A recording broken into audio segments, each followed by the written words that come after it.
Si eres de nacionalidad mexicana y te educaste en México, seguro conoces la historia de la Revolución Mexicana. Si no la conoces, permíteme contarte un poco al respecto. La Revolución Mexicana fue un conflicto armado que se inició en México el día 20 de noviembre de 1910 y finalizó el 5 de febrero de 1917. Los antecedentes del conflicto se remontan a la situación de México bajo la dictadura conocida como el Porfiriato, debido al nombrado presidente en ese tiempo, Porfirio Díaz, quien ejerció el poder en el país a manera de dictadura desde 1876 hasta 1911, por lo que el pueblo se levantó en armas. Y de ahí surgieron algunos nombres como Francisco I. Madero, Emiliano Zapata, Venustiano Carranza y Francisco Villa, todos ellos recordados como héroes en la historia de México, pero sin duda uno de los más icónicos y que tanto mexicanos como por supuesto algunos estadounidenses conocen es a Francisco Villa o Pancho Villa, conocido también como el Centauro del Norte. Es el único latinoamericano que encabezó una invasión a Estados Unidos, pero pocos conocen su historia, esa que no nos contaron en los libros de historia. Y claro, no estaría en mi canal si no fuera porque existe una leyenda con un trasfondo paranormal, en la que se cuenta que Pancho Villa, además de ser un hombre muy malo, considerado por algunos como un psicópata y quien vendió su alma al diablo, lo cual lo hizo invencible en su momento y aún después de su muerte seguía siendo temido, tanto que se cuenta le cortaron la cabeza, la cual al día de hoy se desconoce su paradero. Pero, ¿quién era Pancho Villa?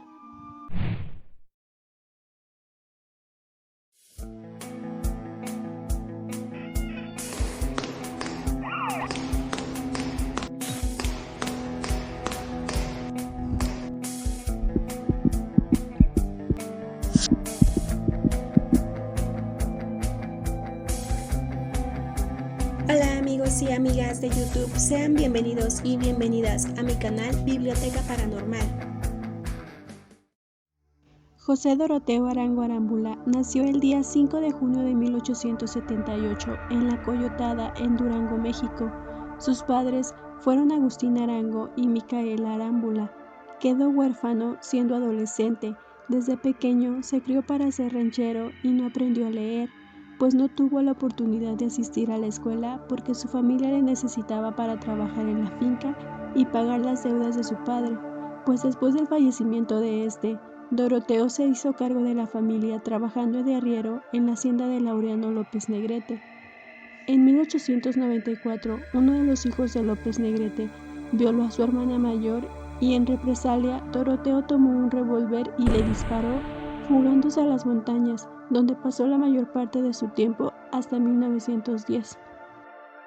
Y es en esta parte de la historia en donde Doroteo Arango cambió de nombre a Francisco Villa, pues según cuentan, empezó a sobrevivir por su cuenta y después fue rescatado por una pandilla de bandidos, encabezada por un hombre llamado Francisco Villa, quien lo recogió y lo alimentó.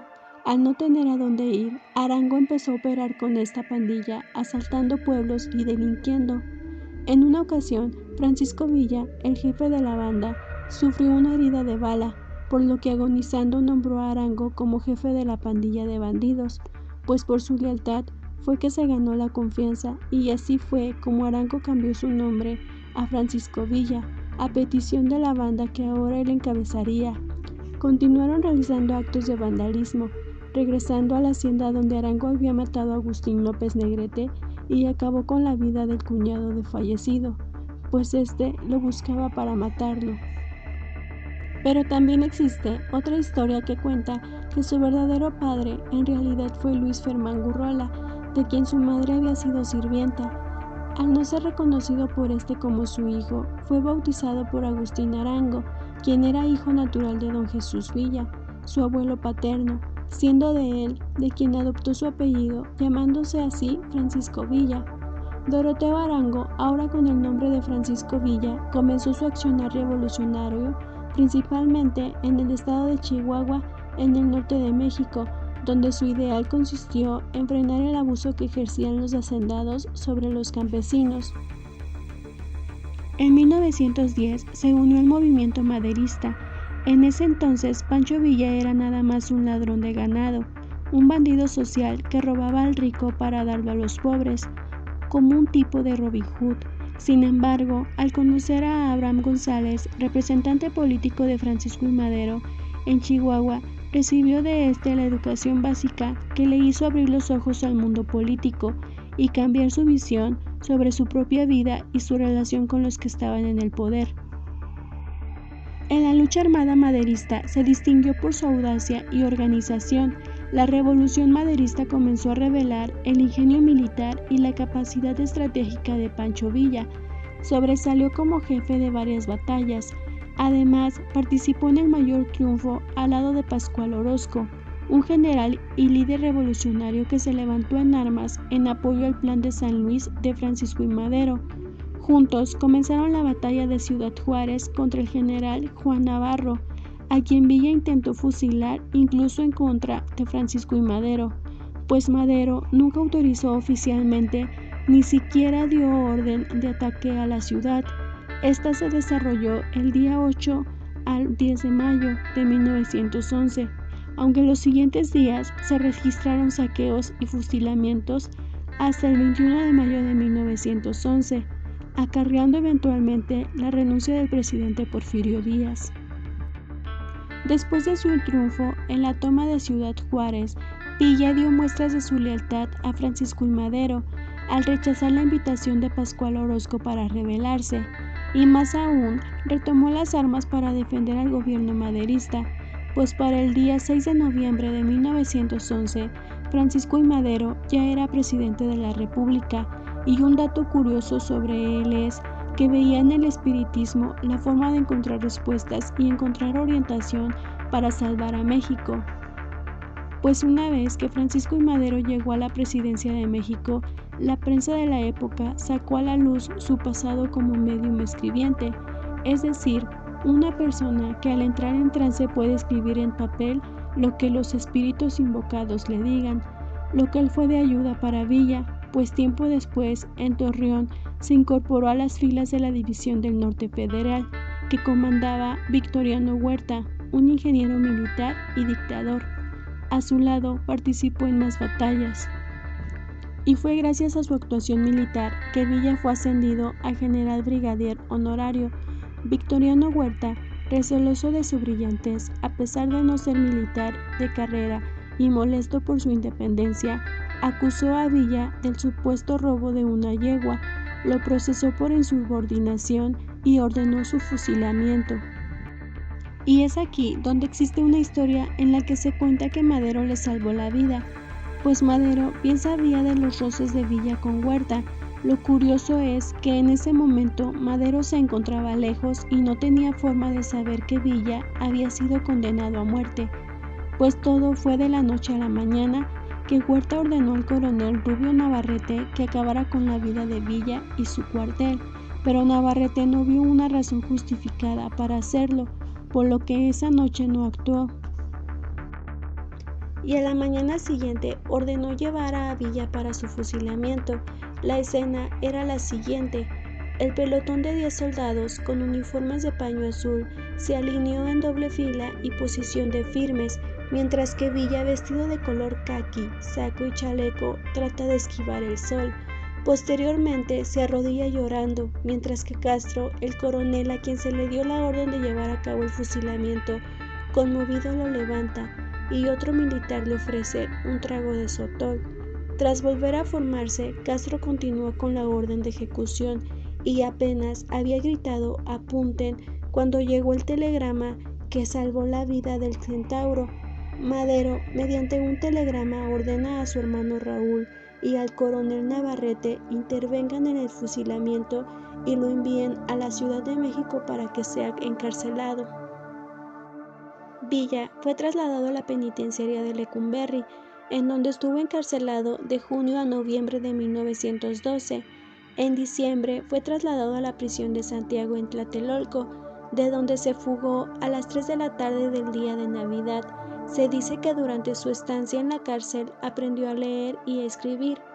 Fuera de la cárcel abordó un coche que lo llevaría a Toluca, de ahí se dirigió a Guadalajara. En su camino a la Perla Tapatía se detuvo en Celaya, en donde estuvo con un tal Figueroa, dueño de una casa de huéspedes. Al calor de la noche y en una plática surgió una vieja leyenda celayense llamada Los Pactados, la cual señala que hace mucho tiempo 3 muchachos buscaron al diablo para hacer un pacto. Querían que el maligno les diera el don de torear. Así se dieron a la tarea de buscar su morada y encontraron. Hicieron el pacto y se volvieron grandes estrellas del toreo. Villa, sumamente interesado, preguntó por el lugar de la residencia del demonio. No se sabe qué le respondió el tal Figueroa. El caso es que después de esto, cuando Villa volvió a aparecer en público, lo hizo muy cambiado. Era el mismo pero parecía diferente. Ya no andaba como segundón, ahora brillaba como primera figura. La historia de Pancho Villa y su pacto con el demonio se contaba de la siguiente manera. Al norte de San Juan del Río, en Chihuahua, no en Querétaro, frente al rancho Menores de Abajo, existe una eminencia natural en forma de cofre donde viven magos, hechiceros, brujos y el diablo mismo, a quien dando promesa de entregarle el alma a la hora de la muerte, proporciona la gracia que se le pide mediante una hierbita religiosa que se toma. Villa fue a la entraña del monte e hizo pacto con el Bajísimo, y lo que le pidió para toda su vida, en cambio de su ánima, fue ser valiente y tener mando de gente. El diablo estaba acompañado de militares, papas, cardenales, reyes, mujeres alegres, sabios y legiones de individuos de todas razas que cantaban y reían con locura. Villa no se amedrentó con el espectáculo infernal y se libró con inteligencia de los perros de 7 colores y de los chivos pintos que pretendían detenerlo. Con toda calma hizo el convenio con Satanás. Después de su fuga y su supuesto pacto con el diablo, Villa escapó a Estados Unidos, pero regresó tras el asesinato de Madero y la llegada al poder de Huerta en el año 1913, uniéndose al ejército constitucionalista creado por Venustiano Carranza. Se hizo con el control del estado de Chihuahua y formó la División del Norte, ocupando las ciudades de Torreón, Ciudad Juárez y Zacatecas. Y si bien es cierto que hubo infinidad de acciones, pero lo que determinó la caída de Victoriano Huerta fueron las acciones y triunfos militares de Villa. Técnicamente, Villa derrotó a Huerta. Entre 1913 y 1914 demostró que tenía don para la administración pública, y fue así que como gobernador provisional de Chihuahua restableció el orden rápidamente, pues abarató artículos de primera necesidad, abrió el Instituto Científico y Literario, condonó contribuciones atrasadas, emitió papel moneda, creó 50 escuelas, envió a sus hombres para ayudar a la cosecha y ordenó la reparación de ferrocarriles y líneas telegráficas, imponiendo el duro código que aplicaba a sus propias tropas. Estableció la ley seca para el ejército y amenazó con fusilar a quien encontrara bebiendo. Persiguió a fabricantes y destruyó cantinas, pues decía que el alcohol era el culpable de las desgracias de las personas, y por estas acciones es que Villa fue muy querido. Después de esto, entró a la Ciudad de México junto a Emiliano Zapata en noviembre de 1914. Tras rechazar la autoridad de Carranza, sufrió una grave derrota en Celaya frente al general Obregón, por lo que se retiró al estado de Chihuahua, arrebatando propiedades a los grandes terratenientes. Y fue el día 9 de marzo de 1916 cuando cruzó la frontera y atacó la ciudad estadounidense de Columbus, Nuevo México, en donde mató a 3 soldados y 5 civiles. Aquel acto provocó la reacción rápida del ejército norteamericano. Soldados estadounidenses penetraron unos 600 kilómetros en territorio mexicano, con la orden de capturar a los rebeldes, pero Villa logró esconderse entre las montañas. Se cuenta que Villa tuvo innumerables amantes y fue polígamo, ya que con muchas de ellas contrajo matrimonio por la iglesia. El número de sus amantes es imposible de averiguar, sin embargo, se han documentado hasta 23 esposas, y con casi todas, Villa dejó descendencia. A todas les puso casa y mantuvo a sus hijos, incluso mandó a algunos a estudiar a los Estados Unidos.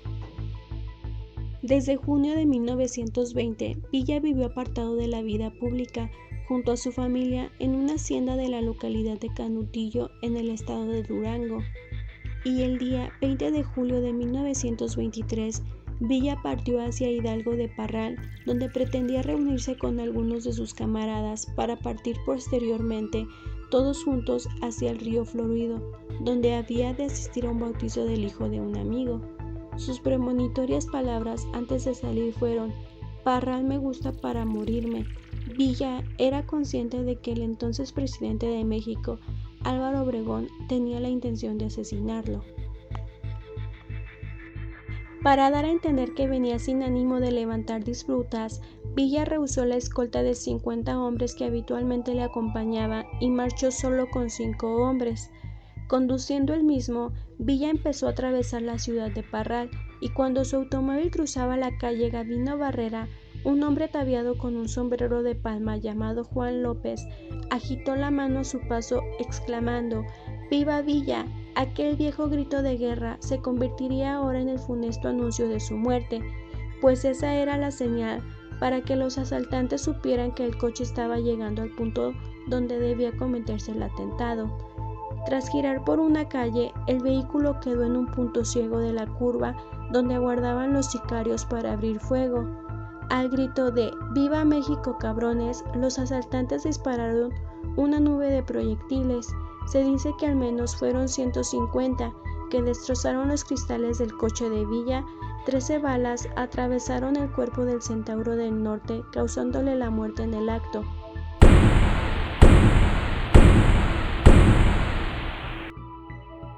La autoría intelectual se atribuye al presidente Álvaro Obregón y a su sucesor Plutarco Elías Calles, que al parecer respondieron así a las demandas del gobierno de Estados Unidos, cuyas condiciones para reconocer la legitimidad del Estado mexicano pasaban por el asesinato de Villa.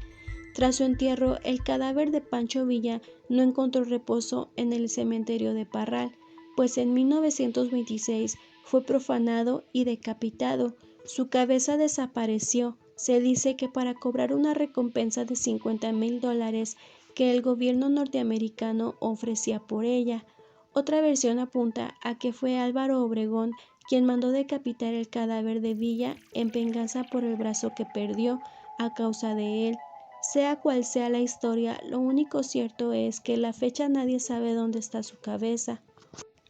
El 17 de noviembre de 1976, el entonces presidente de la República ordenó exhumar los restos de Villa para llevarlos al Panteón de Hidalgo del Parral, al Monumento de la Revolución en Chihuahua.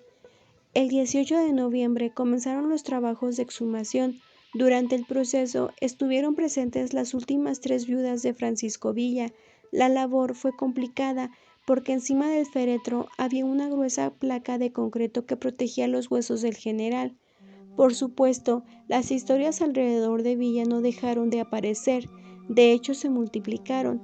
Después de la exhumación, hubo quienes dijeron que los restos que hoy descansan en el Monumento a la Revolución no son de Doroteo Arango, sino de una mujer desconocida que la viuda de Villa mandó enterrar para que nadie volviera a profanar los restos del general. Una leyenda local cuenta que cada 20 de julio, aniversario de su muerte, el fantasma de Pancho Villa reaparece por las calles de su país para recordar a todo aquel que cruce su camino su asesinato a traición, y curiosamente también se relaciona con la leyenda del jinete sin cabeza.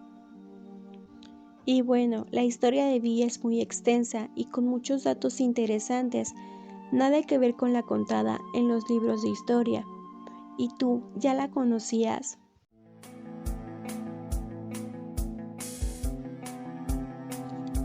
Si mi video te gustó, dale manita arriba, suscríbete a mi canal Biblioteca Paranormal y activa la campanita de notificaciones, que estaré subiendo más videos como este. Gracias por llegar al final de mi video, te veo en el próximo. Bye.